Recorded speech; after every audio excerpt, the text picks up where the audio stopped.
لبيته الطيبين الطاهرين اللهم صل على محمد وآل محمد وعجل فرجهم.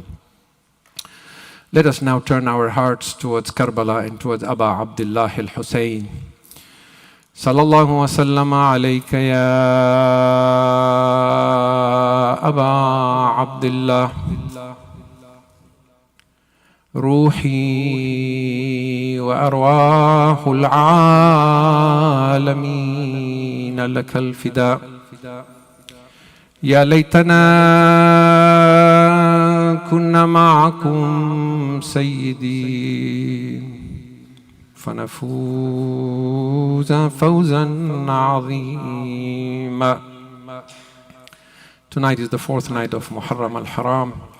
Last night we began paying our respects to the Shuhada of Karbala, and we are now paying respects to the companions of Imam al-Hussein, to his ashab and his ansar, and we talked about Hur alayhi salam. Tonight we want to remember another great eminent companion of Imam al-Hussein. Imam al-Hussein had a very special place in his heart for his ashab and ansar. He handpicked them. There were those who were with him that left his caravan. There were those who were away. He went out of his way to bring them to him, like Zuhair ibn al-Qayn. Imam al-Hussein was not an ordinary man. He had this tremendous, tremendous compassion for humanity. It is beyond anyone's understanding how compassionate Hussein was. On the day of Ashura, we are told there was a time when somebody saw Aba Abdullah al-Hussein crying. They said to him, Ya Aba Abdullah, why are you crying? He said, I'm crying for my enemies. He said, why are you crying for your enemies? He said, Abki liqawmin yadkhuluna an-nar fiyya. I'm crying for a people who will enter the fire of hell because of me. See Hussein? He is radiating Allah's compassion to the last moment. Who can I save? On the day of Ashura, when he was left alone, Imam al-Hussein gave a speech to the army of Yazid, and I'm paraphrasing here. But even at that moment, he said to them, "O people, don't kill me. You will destroy your akhirah. I am the grandson of the Prophet. I am the son of the daughter of your Prophet. I am the hujjah of God on this earth. You kill me, you will never make it to paradise. Don't destroy yourself." What Hussein alayhi salam is telling them is, look, you have pierced a spear into the chest of my Akbar, but I will forgive you. You severed the hands of my Abbas, but I will forgive you. You shot an arrow at my 6-month-old infant while he was thirsty. I will forgive you. Save yourselves. Don't kill me. But they still killed him. If that was the love of Hussein for his enemy, can you imagine the love of Hussein for his ashab and his ansar? Al-Ha'iri, in his book Ma'ali al-Sibtain, he says, Habib ibn Mazaher was a childhood friend of Imam al-Hussein. He was older than Imam Hussein. That's why he was an old man in Karbala. And one day he was in Medina. He moved to Kufa later, perhaps in the time of Amir al-Mu'mineen. One day he was in Medina as a young boy. The Prophet ﷺ was sitting with his companions. He suddenly noticed Habib. He said, bring me the son of Mazaher.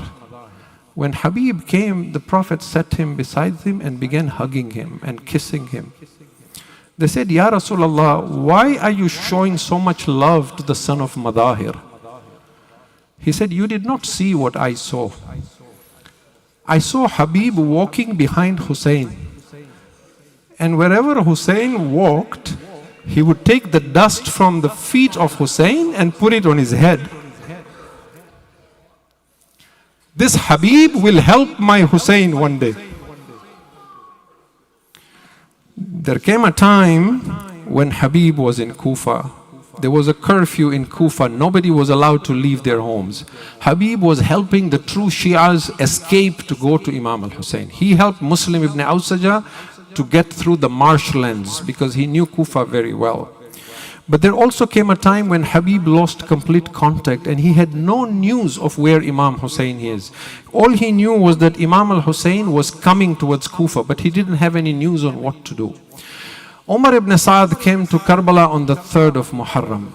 The full army was there by the 6th of Muharram. From the 3rd, 4th, 5th, 6th of Muharram, troops after troops and battalions after battalions came. Hurmala came with a few thousand men. Hasin bin Namir came with a few thousand men. Shimr Dhil Jawshan came with a few thousand men. Shabath bin Rabi came with a few. And when they came to Karbala and they found that Hussein has brought his women and his children, they decided, let us frighten the women and the children. So they began galloping their horses with force on the ground and shaking the land of Karbala so that the children of Hussein should cry. And Zainab alayhi salam was trying to console these children constantly. There came a time when she came to her brother Hussein and said, "Oh Hussein, these armies are coming, troops after troops, and scaring our children. Do you not have anyone who can help us? Is there no Habib of yours who can come and help us?" Imam al-Hussein wrote a letter and sent it with a messenger in the middle of the night to Kufa. Habib is at home with his wife having his supper, and there is a knock at the door. He comes to the door and says, "Who is it?" And someone whispers, "Ana Baridul Hussein." He opens the door. "I am the messenger of Hussein."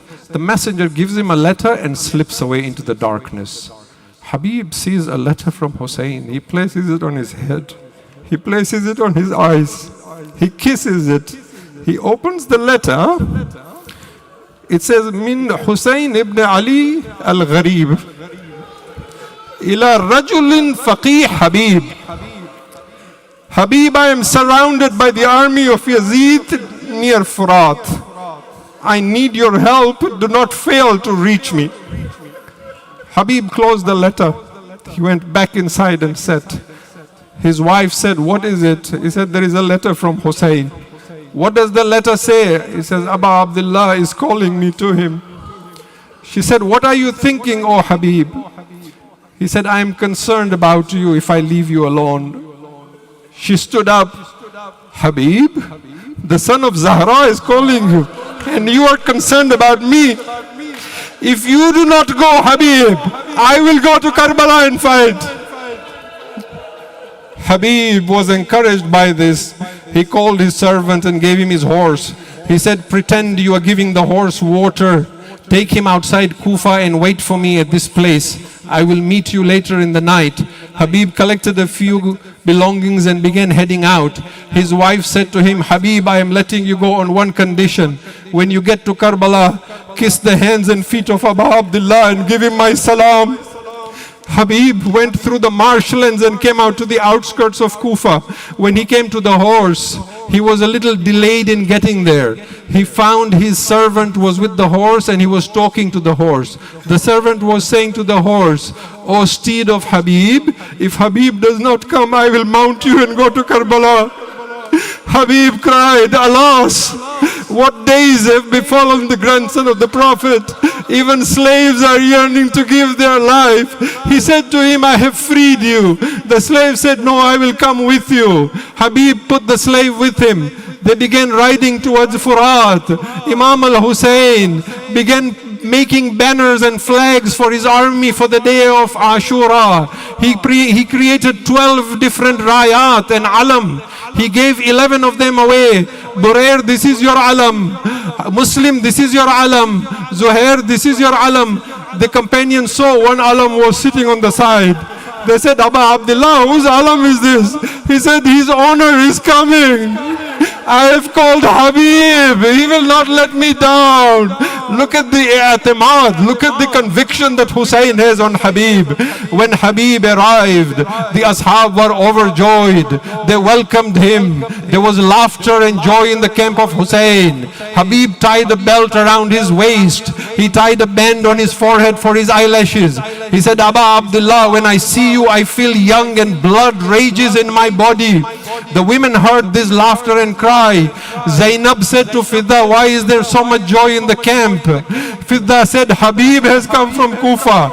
She said, "Oh Fidda, go give him my salam." Al-Ha'iri says in Ma'ali al-Sibtain, he says when Fidda came and said, "Oh Habib, Zainab gives you salam." فَلَطَمَ عَلَى خَدِّهِ. He began slapping his cheeks. He took the dust of Karbala. فَحَثَّ التُّرَابَ عَلَى رَأْسِهِ. He threw dust on his head. He said, Man ana wa man akun. Who am I and who will I ever be? Hatta tusallimu alayya binti Amir al-Mu'mineen. That the daughter of Amir al-Mu'mineen should say salam to someone like me. Habib became the shadow of Hussein on the day of Ashura. Whenever Hussein ran to bring the bodies of his ashab, Habib went with him. When it was time for Habib to go, Habib went for jihad. I do not know how Hussein parted from his childhood friend. Habib killed 62 of the Ashqiya. At one point he fell from his horse. He sat on the ground motionless. A Shaqi came from behind with a spear. He pierced Habib from the back until the spear came out on his chest. When Habib could not breathe anymore, he called out, Assalamu alayka ya Aba Abdullah, adrikni. Hussein, come to me one last time. Hussein ran out to Habib. He placed Habib's head on his lap. Habib, what a friend you have been to me. Kunta rajulun fadila. I bear witness, Habib, that you used to stay up all night worshipping Allah and read Quran. When the battle was over, they severed the head of Habib and put it on a spear.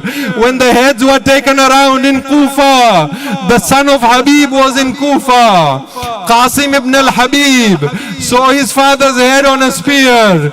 He began running after the man who was holding Habib's head. The man said to him, what is it you want from me? Qasim said, this is my father's head. Give me my father's head so I can bury it. He took his father's head. He wiped the dust and blood. He said, Baba, one whose warith is alive, his head is not paraded in the bazaar. I would say, Qasim, speak softly. Sajjad can hear you. He is the warith of 18 heads on spears. Wa Muhammada, wa Ghurbata, wa Husayna. Matam ya Hussein.